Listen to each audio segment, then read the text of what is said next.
welcome back. Today's video is all about cutting and scoring cards.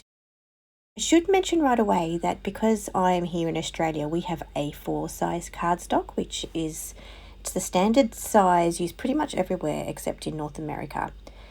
In the US, it is letter size paper, which as you can see is shorter and wider than A4.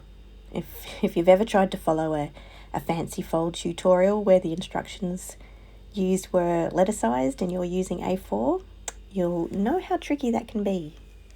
We can get two standard card sizes from an A4 sheet by cutting it in half and folding those two separate pieces, the A5 pieces. So let's talk about cutting and where to cut. Keep in mind that the length of an A4 sheet is 29.7 centimetres long. Yep, that's not easy to cut in half. It basically comes to 14.8 centimetres for practical purposes.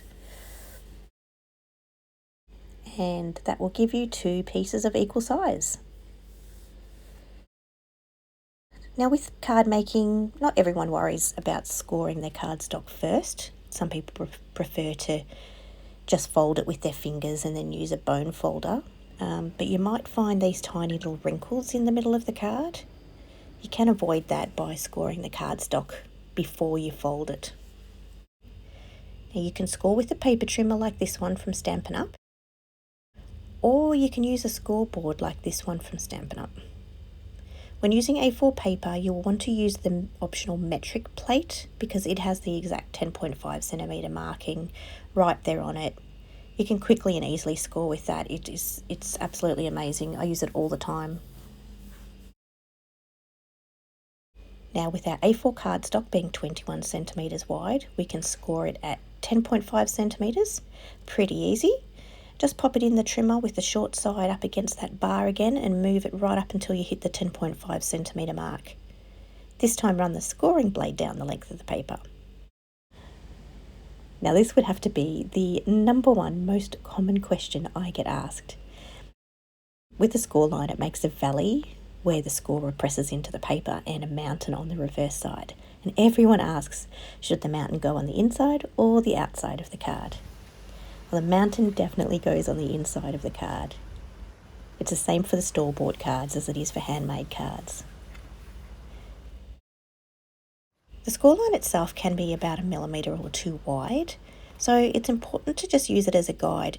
You will still want to match those outer corners up before you commit the crease or before you press down on that score line. Now there is another way of making the base cards. A few years ago I started to cut my cardstock just a little differently and I haven't looked back. I cut the length of my cardstock to 14.5 centimetres instead of 14.8.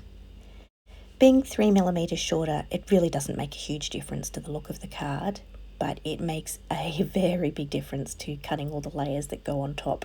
Often with cards, we'll add a feature panel on top that's a little smaller than the base card. It's usually 0.5 centimetre shorter and narrower. Because my base is a nice and even 14.5 centimetres, it means I only need to cut that top layer down to 14 centimetres by 10 centimetres. It is so easy.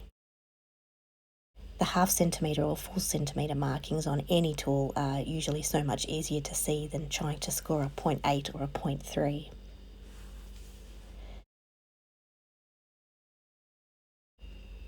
The quickest way, and this is my preferred method that I do pretty much every day of the week, grab a piece of A4 cardstock, score it at 10.5 centimetres first.